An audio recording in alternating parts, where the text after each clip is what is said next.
nous connaissons la situation des prisons en France.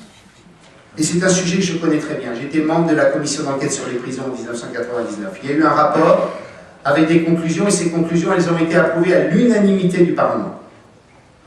J'ai visité au moins une dizaine de prisons.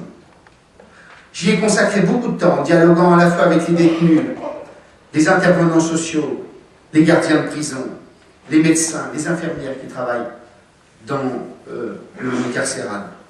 Et 10 ans plus tard, rien n'a changé ou presque. Et pourtant, gauche et droite se sont succédés au pouvoir. Et pourtant, l'unanimité existe sur ce sujet. Et j'allais dire que les critiques du gouvernement, à l'égard du gouvernement, sont d'autant plus infondées que ça fait 2 ans que le budget de l'administration pénitentiaire est réellement en hausse. Et en prison, mes chers amis, au risque de vous choquer, il ne saurait y avoir de double peine.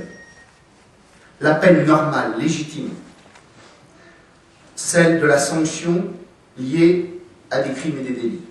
Mais il ne doit pas y avoir une autre peine, celle où la dignité humaine, les droits les plus fondamentaux de la personne humaine ne sont pas respectés. Cette double peine-là, elle n'est pas acceptable. Et en plus, elle est contre-productive. Parce que quand vous avez 100 à 150 000 personnes qui passent chaque année dans les prisons, un jour ils rentrent, mais un jour ils sortent.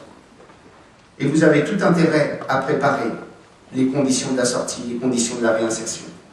Eh bien, cette double peine-là, elle est totalement inacceptable. Et j'espère, Jean-Christophe, puisque tu es membre de la commission des lois, j'espère que nous porterons, dans le cadre des débats parlementaires à venir, une autre idée de ce que doit être la politique pénitentiaire du pays, avec cette idée fondamentale, c'est que le taux de suicide, qui est 2 fois à 3 fois supérieur aux autres pays européens, ce n'est pas simplement une problématique liée à tel ou tel élément matériel. C'est une problématique plus générale de faire en sorte que les hommes et les femmes qui sont incarcérés, dans les gestes les plus intimes de leur vie, soient respectés, et ils ne le sont pas aujourd'hui.